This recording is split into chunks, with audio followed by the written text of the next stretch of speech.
Fortune shopping মলে স্বর্ণের দোকানে চুরির ঘটনায় চোর ছিল শপিং মলের ভেতরে। অনুসন্ধানে এমন তথ্যই পেয়েছে এটিএন নিউজ। চুরির ঘটনায় 4 জন বা তার বেশি ব্যক্তি জড়িত বলে নিশ্চিত করেছে পুলিশ। বাকিটা জানাচ্ছেন সাব্বির আহমেদ।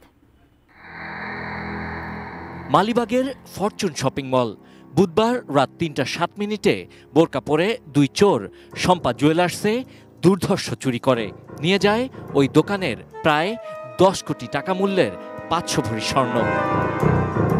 এ সময় মার্কেটের 3 তলায় একটি বাথরুমের গ্রিল কাটা অবস্থায় পাওয়া যায়।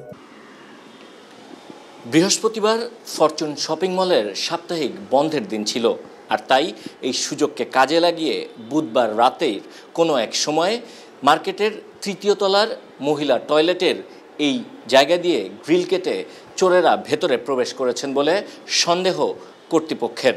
কিন্তু প্রশ্ন হচ্ছে, এর আশপাশে কোনো উঁচু ভবন বা কিছুই নেই, তাহলে এই চোরেরা এই গ্রিল কেটেই ভেতরে প্রবেশ করেছে নাকি তারা মার্কেটের ভেতরেই ছিল? প্রথমে ধারণা করা হয়েছিল 3 তলার টয়লেটের জানালা কেটে চোর ভেতরে ঢুকেছে, কিন্তু জানালার গ্রিল এমনভাবে ছিল যা দেখে বোঝা যায় গ্রিল ভেতর থেকে কেটে বাঁকা করা হয়েছে। চোরেরা শপিং মলের ভেতরেই কোথাও লুকিয়েছিল। পরিচয় গোপন রাখতে বোরখা পরে তারা শম্পা জুয়েলার্সের সামনে গিয়ে প্রথমে ক্যামেরা ভাঙে, পরে দোকান লুট করে। ওখান থেকে ওঠাও সম্ভব না, নামাও সম্ভব না, যেহেতু 3 তলা গ্রিল সামনের দিকে টানা।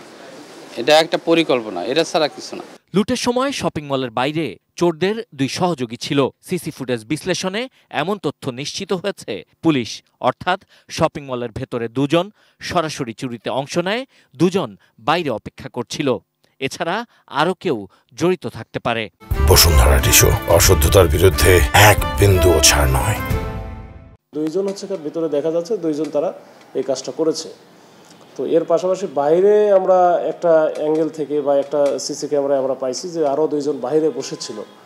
এখন এই বাইরে বসেছিল যারা, তারা চলে গেছে। তারা মোটামুটি শেষ হওয়ার হয়তো বা আরও 10-15 মিনিট পরে এরা যখন ওই যে হয়তো মালামাল, আমার মনে হয় যে এই মালামালগুলো তারা যখন এটা চুরি করে, থেকে চুরি করে নিয়ে গিয়ে ওই 3 তলা থেকে আসলে আমরা কোনো নামার বা ওঠার ওইরকম কোনো সিমটম আমরা পাচ্ছি না।